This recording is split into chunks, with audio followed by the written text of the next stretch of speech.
Hello again and welcome back to my little fish room. Brandon here. And you've seen a few of my videos at this point of the different fish in this, my little fish room. But I'm very fortunate in that all of my family is into fish keeping as well. My wife, my son, my daughter, and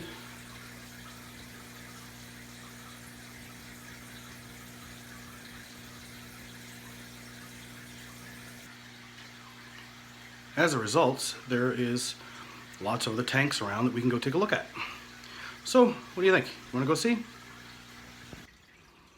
Okay, here we are in the living room, and this is my wife's tank behind us. Let's take a look at it. Angelfish. We got some nice angels here. They kind of come in all different kinds of store variety angelfish, and you can find private breeders, and some people get very uppity about what is a pure angel and what is not, and certain breeds and certain names and commercial names and all that sort of stuff. I think they're all very nice.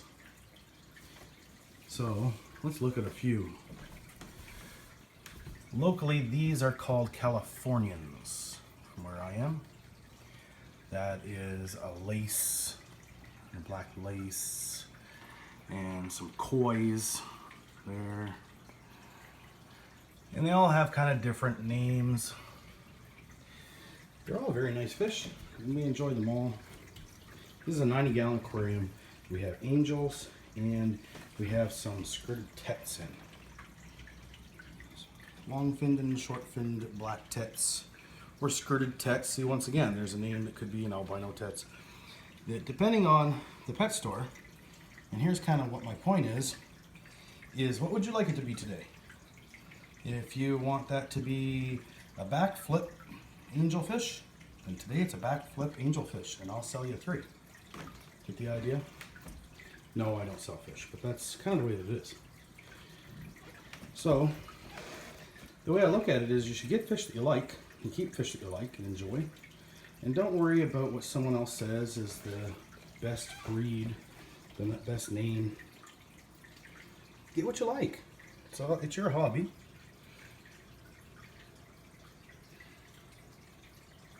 So a little bit about angelfish. We keep them at about 77, 78 degrees. That's kind of our go-to temperature here most of the time. That would be in Fahrenheit, and in Celsius it would be 24, 25 degrees.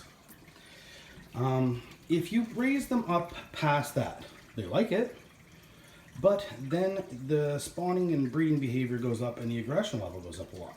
I find they stay perfectly healthy. There aren't any health risks, and there isn't any, they don't have they're not prone to disease or anything by keeping them at this temperature. So that's where we keep them. As it is, you see they're nippers. There's a dozen fish in here in a 90-gallon. I would not consider that overstocked. We have good filtration, and we do frequent water changes. We have a few plants. Kind of doing all the things that a person should do. And this tank seems to get along quite well.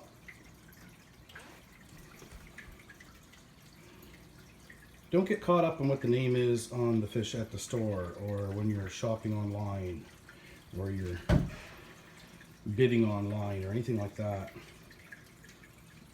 Ask yourself, do you like the fish? Is it healthy? You know, off you go. This is my wife's tank. It's her, she loves the angelfish. And luckily she doesn't seem to get too caught up in the names. She's got her favorites, don't get me wrong. Some of these ones, like this one in the back, I think is one of her favorites. That's right. Steal the spotlight there, buddy. She likes the blue on them. See, they don't want me looking at them. They're getting jealous. Let's give them a little food. These fish will eat flakes, and they will eat some small sinking cichlid pellets. Has to fit in their mouth. That's a lot of it.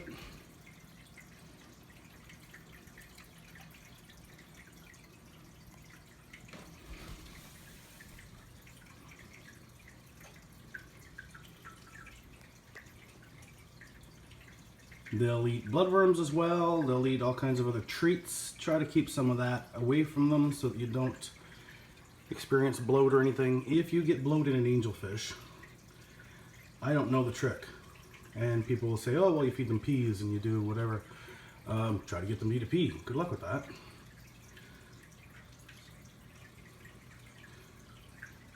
They do well in a community atmosphere. You've got to keep the numbers in check. You got to keep the ratios in check, so of males to females.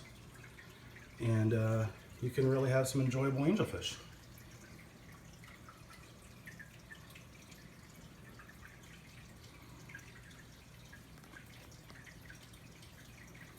Thanks for watching.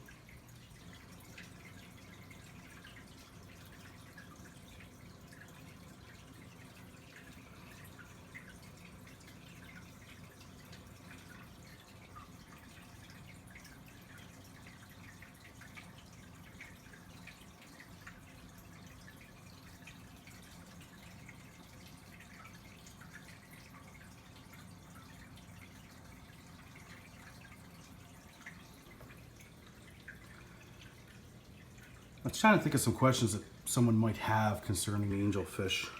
What questions would I ask? One of the questions I probably would ask is, how do you sex an angelfish? Well, I don't know how to sex an angelfish, but I can tell you what I've been told. So I'm just sort of passing on information, and hopefully it's helpful to you. But you see these blue on this guy, these pieces that are dropping down there? They tell me that some of those lean a little forward on the males, that you can look at the slope of the head, that'll tell you. And here's my opinion of that. That would only work on a certain line of fish. Now what I mean by line of fish, because I just got done telling you, don't get too caught up in the different breeds of them, is that somebody who breeds their fish and has line bred their fish extensively for quite some time, they would then develop a method of being able to tell a male from a female in their lines. But otherwise, being able to tell a male from a female in these angelfish, I think is extremely difficult. And I think that you will find out pretty quickly what is what in a community atmosphere like this. We have the males jousting for position, and of course the females laying eggs and that sort of thing. And that tells you pretty quickly. And there's a pecking order, like with any cichlids. And most of the time, they'll take a run at each other, but as you see, all the fins are here, all that sort of stuff is there on these fish. So we've got it fairly well balanced. And there's both males and females, and they do occasionally lay some eggs and try to breed in here. They'll clean a leaf or something like that. Or if you leave a cone in there, then they will breed for you.